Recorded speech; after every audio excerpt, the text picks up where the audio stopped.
ছাইরা দিছে 6টা, কয় 4টে বিয়ে করা সুন্নত। আমার ছাত্রের সাথে বসার যোগ্যতা নাই, আমার 4-5টা ছাত্র আপনাদের কাছে দিমু, যেটু বসবেন। আচ্ছা, প্রশ্নটা দেখি বাকি প্রশ্নগুলো কোথায়। তো কথা হচ্ছে উর্স বলা হয় আনন্দকে, কিসেকে? হ্যাঁ, আচ্ছা, আনন্দকে বলা হয়। তা আল্লাহর ওলিদের নামে যদি ওরস নাম ব্যবহার করেন তাতেও সমস্যা নাই, কিন্তু ওরস নাম দিয়া পীরের বাড়িতে পীরের নামে কোরবানি করা শিরক, সেখানে মাজারে সাজদা করা শিরক, গান বাদ্য করা নিঃসন্দেহে হারাম এবং কবিরা গুনাহ। সুন্দর প্রশ্ন। আপনি বলেছেন যে ইসলাম ধর্মে যদি আল্লাহর সাথে অন্য কাউকে শরীক করা সবচেয়ে বড় পাপ হয়, আর প্রার্থনার সবচেয়ে সেরা নিয়ম হলো সিজদা করা, কিন্তু দরগাগুলোতে কি হয়? মানুষজন দরগায় যায়, সেখানে সিজদা করে, সেটা ঠিক না ভুল? এটা ছিল আপনার প্রশ্ন। বোন, আমি আপনার সঙ্গে একমত। আমার লেকচারের কথাগুলো আপনি পরিষ্কার আর সঠিকভাবে বুঝতে পেরেছেন যে আল্লাহ তাআলার সাথে কাউকে শরীক করা, সেটা যে করুক সেটা ভুল, হোক সে মুসলিম বা অমুসলিম, এটা ঠিক না। তার নাম যাই হোক না কেন, জন, আব্দুল্লাহ, জাকির, মোহাম্মদ, যদি কেউ আল্লাহর সাথে অন্য কাউকে শরীক করে সে সবচেয়ে বড় পাপ করছে। আর আমরা সিজদা করবো শুধুমাত্র আল্লাহ সুবহানাহু ওয়া তাআলাকে। যদি কেউ আল্লাহ ব্যতীত অন্য কাউকে সিজদা করে সে শিরক করছে, আল্লাহর সাথে অন্য কাউকে শরীক করছে। তাহলে একজন মানুষ যদি কোনো কবরের কাছে যায় আর সেই কবরকে সিজদা করে, সেই কবরকে ইবাদত করে, তাহলে সেটাই সবচেয়ে বড় পাপ, হোক সে মুসলিম বা অমুসলিম, যে নামে পরিচয় দিক। ধন্যবাদ। তিনি কার থেকে খেলাফত পাইলেন? কোন সিলসিলা? তারা সিলসিলা নাই, কোনো নাই তাদের মাজার। তারা কি বলেন? যদি আপনি বলেন যে পাক পাঞ্জাতন আহলে বায়তের কথা, তারা শিয়া অপবাদ দিবে আপনাকে। এবং যদি মিলাদ কিয়াম করেন তাহলে বেদাত শিরকের অপবাদ দিবে। মাজার শরীফ বাধাই করা এবং গিলাপ চড়ানো সেটাকে শিরক বেদাত বলবে। মাজারের উপরে গম্বুজ করা নাকি শিরক বেদাত। তখন আমি প্রশ্নের উত্তরে বলছিলাম যে আল্লাহর রসুল সরকারে দু আলম হযরত মুহাম্মদ মুস্তাফা সাল্লাল্লাহু আলাইহি সাল্লামের মাজার শরীফ মদিনা শরীফে, এই মদিনার রওজা মুবারকের উপরে সবুজ গম্বুজ, মদিনার রওজা মুবারক চতুর্দিকে দেওয়াল দিয়া ঘেরা, স্বর্ণ দিয়া মোড়ানো। আবার যে আল্লাহর রসুলের রওজা মুবারকের উপরে গিলাপ মুবারক আছে, সাহাবায়ে কেরাম হযরত আবু বকর, হযরত ওমর, এই দুইজনের মাজারের উপরেও গিলাপ আছে। তাইলে যদি এটা শিরক বিদাত হয়, তাহলে আপনি এই শিরক বিদাতের ফতোয়া তো রাহমাতাল লিল আলামিনের উপরে দিয়ে দিতেছেন। তাইলে আল্লাহর রসুলেরই মাজার শরীফ আছে, বাদাই করা গম্বুজ আছে, আমাদের আর কোনো হাদিসের প্রয়োজন আছে? ইমাম বুখারীর হাদিস দেখাইতেছে স্বয়ং ইমাম বুখারী রাহিমাহুল্লাহর মাজার আছে তুরস্কে। একটু ইন্টারনেটে সার্চ দিয়ে দেখেন, তাহলে তারা আসছেন আমাদের বিরোধিতা করতে, আমাদেরকে মানুষের কাছে অপপ্রচার করে। কারণ আমি কারো কাছে যাইয়া কারো পেছাল পারি না। আজকে তারা এই অবস্থানে আমাকে আনছে বাধ্য করে, আমি বাধ্য হইছি। তারা যেভাবে মিথ্যা প্রপাগান্ডা প্রচার করতেছে এলাকার মধ্যে, মানুষ যাচাই করে না তো, মানুষ শুনে। এখন বলে দেখেন ও মসজিদে আসে না। আরে যেই মসজিদের ইমাম সাহেব এইরকম মিথ্যা বলতে পারে তার পিছনে আমি নামাজ পড়ুম? যে মসজিদের মিম্বরে খাড়ায় রয়েছে তৈয়ব খা, যে মসজিদের মিম্বরে খাড়ায় রয়েছে ইলিয়াসের মতো এরকম বাটপার লোক, আমি তাদের পিছনে নামাজ পড়ব? যারা মুসলমানকে কাফের বানায়, যারা ইমানদারকে মুমিনকে যারা বেঈমান বানায়। তো তাহারা যে বলল নাস্তিক হইছে, আমার হৃদয়ে ঢোকার, আমার হৃদয়ের খবর বলার তৈয়ব খার ক্ষমতা আছে? এই ইলিয়াস মোল্লার ক্ষমতা আছে? নিকরালে সাইদ আলীর পোলার ক্ষমতা আছে? জাকাত ফেতরা লিল্লা বোর্ডিংয়ের টাকা খায়া, চামড়ার টাকা খায়া বড় হইলে এইরকমই হয়, যা খুশি তাই বলতে পারে। জাকাত ফেতরা লিল্লা আর এই চামড়ার টাকা খাই আমরা বড় হই নাই। এই জন্য আমাদের বুকে হিম্মত আছে, সত্য বলি। কোনো রক্তচক্ষুকে আমরা ভয় করি না, আমরা সত্য বলছি। যদি কেউ সত্য যদি বলে, দেখাইতে পারে যে হ্যাঁ এটা ভুল, শুধরায়া নেব, আসেন। তারপরে বলছেন আমার বিরুদ্ধে দু একজন মৌলবী ভিডিও করছেন, আমি বলছি একটি ওয়াজের মধ্যে যে আমরা বাবা শাহালির সাথে আছি। আপনি একটি আলোচনা আমার 1 ঘন্টা, 1.5 ঘন্টা, 2 ঘন্টা, 2.5 ঘন্টা, তার মধ্যে 20 সেকেন্ডের একটা শব্দ, 2টা ওয়ার্ড আপনি নিয়ে মানুষকে প্রপাগান্ডা ছড়াচ্ছেন। কি কারণে? এই মৌলবী সাহেব তার ইউটিউব চ্যানেল, ফেসবুক পেজ ঊর্ধ্বে উঠানোর জন্য, জানি ভিউয়ার্স বেশি হয়, কিছু মাল পানি কামাইতে পারে। পারলে আমার 1 ঘন্টার আলোচনাটা দেন না, দেখি আপনার হিম্মত কতখানি, আপনার পেজে আপলোড করেন, দেখি ধাচিয়া উইরা যাইব আপনাকে। 20 সেকেন্ড 40 সেকেন্ডের একটা কথা কাইটাই না মানুষকে খেপান আপনারা। কি আমি বলছি যে আমরা বাবা শাহালির সাথে থাকবো, এটা তো সত্য, চিরসত্য। কারণ আল্লাহ বলছে তুমি সাদিকিনদের সঙ্গী হও, তুমি সলিহিনদের সঙ্গী হও, তুমি সাবেরিনদের সঙ্গী হও, মুহসিনিন মুত্তাকির সঙ্গী হও, তুমি আল্লাহওয়ালাদের সঙ্গী হও। তাহলে বাবা শাহালি, বাবা শাহজালাল, তিনারা আল্লাহওয়ালা, তিনারা মুহসিনিন মুত্তাকি সাবেরিন, তাহারাই মুসলমান, তাহারাই মুসলমান বানাইছে, তাদের সঙ্গেই তো আমরা থাকুম। আমার একটা স্থানে, আমি মিরপুর শাহালি বাগদাদি রহমাতুল্লাহের মাজারে গিয়েছিলাম ঈদে গাদিরের অনুষ্ঠানে। সেইখানে এক ওহাবির সাথে যখন আমার দেখা, তখন বলছে, আমরা বলছি যে আমরা তো আলে রসুল এবং আলে বায়াতের গোলামি করব। তখন তিনি বলছে যে না, আমরা আল্লাহর গোলামি করুন। তখন আমি বলছি যে দেখেন, আল্লাহর গোলামি করতে গেলে তো রসুলের গোলামি করতে হবে, কারণ রসুলের গোলামি ছাড়া আল্লাহর গোলামি করা যায় না। রসুলের উপরে ইমান না আনলে সারা জীবন আপনি আল্লাহ আল্লাহ ডাকলেও কাজ হবে না। আগে ইমান আনতে হবে রসুলের উপরে, মুরিদ হইতে হবে রসুলের কাছে। তাহলে সেই পরিপ্রেক্ষিতে আমি বলছি, কারণ কোরআনে আল্লাহ বলছে আল্লাহ চারজনের সাথে থাকে। আল্লাহ থাকে, আল্লাহ নিজে বলে দিয়েছে ইন্নাল্লাহা মা'আস সাবিরিন, আল্লাহ থাকে ধৈর্যশীলের সাথে, সাবিরিনের সাথে। আল্লাহ বলছে ইন্নাল্লাহা মা'আল মুত্তাকিন, আমি আল্লাহ মুত্তাকির সাথে থাকি। আল্লাহ রাব্বুল আলামিন মুত্তাকির সাথে থাকেন। আল্লাহ বলছেন আমি মুহসিনিনের সাথে থাকি। আল্লাহ বলছেন আমি মুমিনের সাথে থাকি। এই বাংলার জমিনে কেউ আছেন যে বাবা শাহ আলী এবং বাবা শাহজালালকে মুমিন বলবেন না, অন্য কিছু বলবেন? পারবেন? মৌলভী সাহেব নি পারবে, এরা পারে করে, কিন্তু সরাসরি বলতে পারবেন না। আকার ইঙ্গিতে বলেন এটা ওলি আল্লাহর দেশ, 360 আউলিয়ার দেশ। এই দেশে ওলি আল্লাহর মুরিদ বেশি। ওলি আল্লাহর দরবারে ওহাবিরা ছদ্মবেশে ঢুইকা গেছে। তৈয়ব খার মতো ওহাবি জঙ্গি সন্ত্রাসী এবং তার চেলা চামুন্ডারদের মতো জঙ্গি সন্ত্রাসীরা তাহারা রাতের আধারে আল্লাহর অলিদের প্রেমিকদের বাড়িতে যায় বর্বরচিত হামলা করে, এবং তাহারা সমাজে বুক ফুলিয়ে বলতে চায় যে তারা মনে হয় দিন রক্ষা করলো।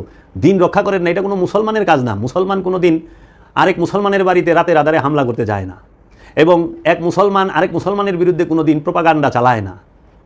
যে মসজিদের ইমাম মিথ্যাবাদী, যেই মসজিদের মধ্যে দাঁড়ায়া মিথ্যা সাক্ষী দেওয়া হয়, সেই মসজিদের মধ্যে আমরা কিভাবে ওই ইমামের পিছে নামাজ পড়ুন বলেন তো? জাতির কাছে প্রশ্ন। তৈয়ব খার পিছে যারা নামাজ পড়েন এদের নামাজ হয়? কোনো দিনও না। কেন? সে নাম্বার 1 মিথ্যাবাদী, নাম্বার 1 জালিম, নাম্বার 1 জুলুমকার।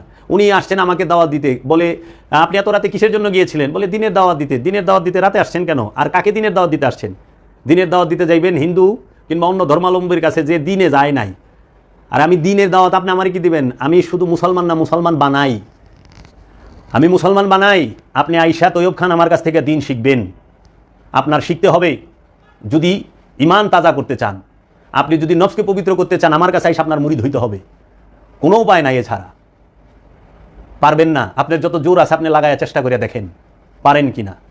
ঘুষখোরেরা আমার বাড়িতে দিনের দাওয়াত দিবার আইসে যে নাকি বাবার ব্যবসা করে, গাজার ব্যবসা করে, দিন বড়া জঙ্গলে যায় গাজা খায়, সেই লোক আমার আইসে দিনের দাওয়াত দিবার।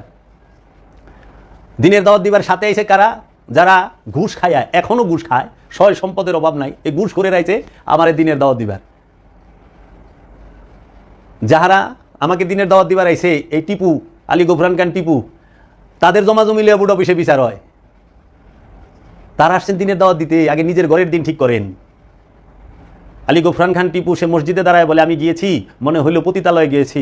বেয়াদব, নাম্বার 1 বেয়াদব। ওইখানে আমার মা, বোন, স্ত্রী এরা আছে, আমার ফ্যামিলি সদস্যরা আছে। বেয়াদব জানি কোথাকার।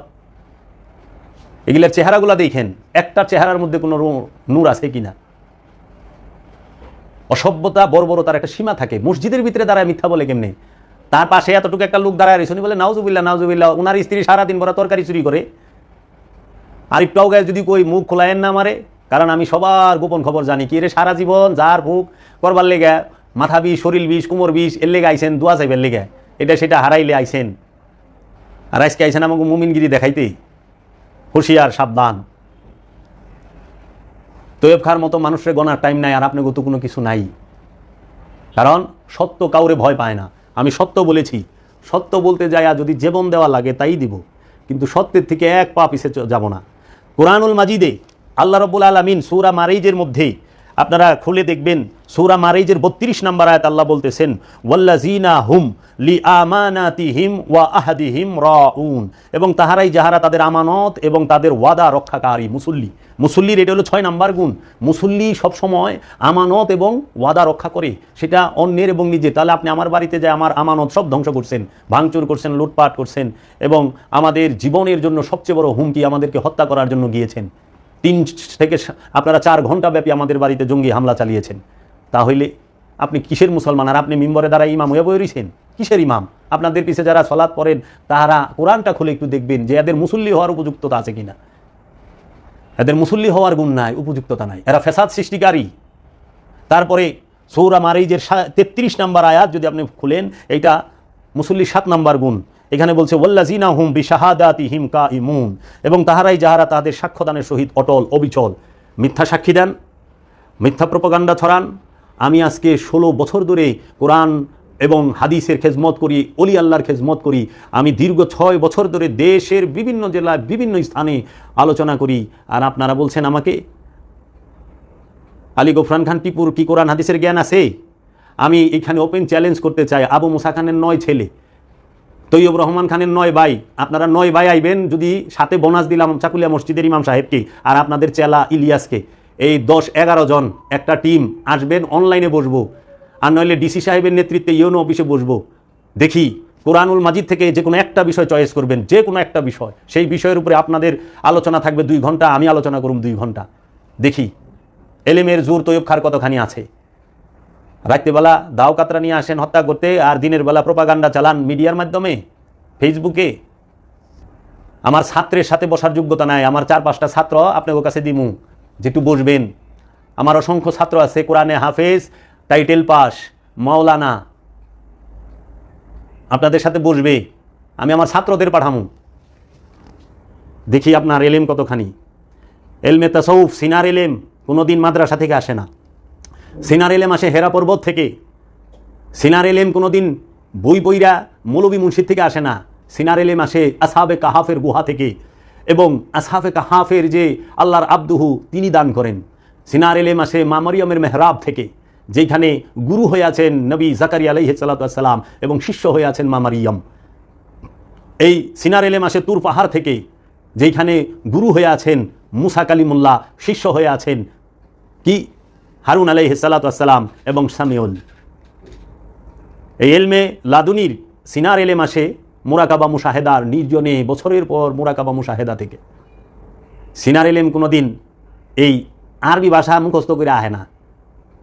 আরবি ভাষা মুখস্থ করছেন, কিন্তু কোরআন মুখস্থ করেছেন, কোরআনের দর্শন, কোরআনের বিধান স্বভাবের মধ্যে তাফসির করতে পেরেছেন, নফসের মধ্যে কোরআনের তাফসির করতে পেরেছেন। দেখেন তো, আপনারা মানুষকে জুলুম করেন, অত্যাচার করেন, মানুষের সম্পর্কে গীবত করেন, মিথ্যা বলেন। আর আমাদের এখানে আইসেন তো আমরা কারো কোনো ওলি আল্লাহ কারো বাড়িতে গেছে কিনা তাকে হত্যা করার জন্য, তাকে নির্যাতন করার জন্য, কোনো নবী রাসূল কারো বাড়িতে আগুন দিছে কিনা, সাহাবায়ে কেরাম কারো বাড়িতে আগুন দিছে কিনা। এটা তো দেখি ফেরাউনের কাম, ফেরাউন আগুন দেয়, নমরুদ আগুন দেয়, এটা দেখি আবু জেহেল আগুন দিছে, আবু লাহাব আগুন দিছে। আমরা এটা দেখছি এজিদ আগুন দিছে, এজিদ ভাঙচুর করছে, লুটপাট করছে, অত্যাচার করছে। আমরা দেখছি এই এজিদের দল তাহারা করেছে, নজদি আব্দুল ওহাব নজদি সে মাজার ভাঙছে, সৌদি আরবের 6000 সাহাবীর মাজার ভাঙছে, বাড়ির কাছে 400 মসজিদ ভাঙছে আব্দুল ওহাব নজদি। এই ভাঙচুর এগুলো ওহাবি, এজিদি, নমরুদি, ফেরাউনি এদের চরিত্র। আর দিনের দাওয়াত দিবার আইবেন, এখন তিনি তো নিজের ঘরেই ইসলাম প্রতিষ্ঠিত করা পারেন নাই। 10 খান বিয়া করছে তৈয়ব খান, কিংবা 8টা, তার মধ্যে ছাইরা দিছে 6টা, কয় 4টে বিয়ে করা সুন্নত, তালাক দেওয়া কি সুন্নত নাকি? এতটি তালাক দিছেন কেন? এখনো মসজিদের জায়গার উপর দেয় রাস্তা বানায় ঠেয়া দিছেন, মানুষ ডরে কয় না। অন্যকে খোঁচানের আগে নিজের দিকে চাইবেন, এমন কোনো কর্ম করবেন না যেই কর্মে নিজের মান সম্মান নিয়ে টানাটানি লাগে। আপনার মতো একটা দুশ্চরিত্র লম্পট মানুষ দ্বিতীয় আর নাই। আপনি পাঞ্জাবি লম্বা আর দাড়ি লম্বা রাখলে কি আপনার চরিত্রগুলো এত লম্বা না? দুশ্চরিত্র, দুষ্ট লোক। 2008 সালে অপপ্রচার কইরা, হারামি পানা কইরা আপনারা ছাড় পায়ে গেছেন, কিন্তু 2024 সালে গেলে পারবেন না। 17 বছর ধরে চেষ্টা করতেছেন, পারবেন না। আর আপনাকে কারো দিনের, কারো ইমানের ঠিকা দেওয়া হয় নাই তৈয়বুর রহমান খান, যে আপনার কারো বাড়িতে যাইয়া শত শত মানুষকে জঙ্গি হামলা করতে হবে এবং মার্ডার করার প্ল্যান করতে হবে। মানুষের বাউন্ডারির ওয়াল ভেঙে ফেলাইছে ইটাইবার যায়া, আরেকজনের সীমানার বাউন্ডারির ওয়াল ভেঙে ফেলেছে, 2 জন মানুষের সীমানার ওয়াল ভেঙে ফেলেছে এরা। নিকরাইল মসজিদের মাইক দিয়ে ডাকা হয়েছে যে কাজী জাবের আহমেদ নাকি মসজিদে হামলা করেছে। আমি মসজিদে হামলা করেছি? মিথ্যা কথা বললেন কেন মসজিদের মাইক দিয়ে? ছি ছি ছি, আমি তো আমার বাউন্ডারির বাইরেই বের হই নাই, আমার বাড়ির বাউন্ডারির বাইরে বের হই না। আমার বাড়ি থেকে মসজিদে যাইতে মিনিমাম 8 থেকে 10 মিনিট সময় লাগে, হাইটা গেলে মিনিমাম, অনেক দূর। এই মিথ্যা প্রপাগান্ডা বলে সাধারণ মানুষগুলোকে উস্কিয়ে নিয়ে আসছেন। সাধারণ মানুষের একটু বিবেচনা করা উচিত ছিল আমি কি করেছি। আপনারা কেন তৈয়ব খার এই জালে, এই ষড়যন্ত্রের জালে ফাঁসলেন? তৈয়ব খার ব্যক্তিগত শত্রুতা সে জনগণ দিয়ে হাসিল করতে চাইছে, কিন্তু আল্লাহ রাব্বুল আলামিন সেটা হইতে দেয় নাই। আমি বলবো যে মিথ্যা প্রপাগান্ডা যারা করেছেন তাদের বিরুদ্ধে আমরা আইনি ব্যবস্থা নেব, আর যারা মিথ্যা সাক্ষী দিয়েছেন তাদেরও প্রশ্নের সম্মুখীন হইতে হবে। কারণ আপনারা বলছেন যে আপনারা দেখেছেন, কবে কোন তারিখে আপনারা উপস্থিত ছিলেন, কি অপরাধ করেছি আর কি খারাপ কাজ করেছি, আমার অসামাজিক কাজ করেছি সেটা বলবেন। কারণ সারা বাংলাদেশ না, সারা বিশ্বে যত মাজার আছে সব জায়গায়, যত আল্লাহর ওলির দরবার আছে সব জায়গায় কাওয়ালি, সামা এবং মুর্শিদি সঙ্গীত, লালন সাইজির লালন সঙ্গীত হয় সারা বিশ্বে, এটা সরকারিভাবে অনুমতি দেওয়া হয়। আর আপনারা বলতেছেন যেখানে আমি জীবনে কোনোদিন কোনো প্রকার নেশা পানির মধ্যে যাই নাই, আমরা কি কারো সম্পদ মাইরা খাইছি নাকি? এগুলো সমস্ত কিছু আপনাদের কারবার। রুমাল মোড়া দেয়া থাকলেই ভালো চরিত্রের অধিকারী হওয়া যায় না। তোয়েব খান, দেখি জেহাদে যখন নামছি কতক্ষণ টিকতে পারেন। আপনার নিজের ঘরের খবর লন, অন্যের ঘরের খবর নিতে আইসেন না।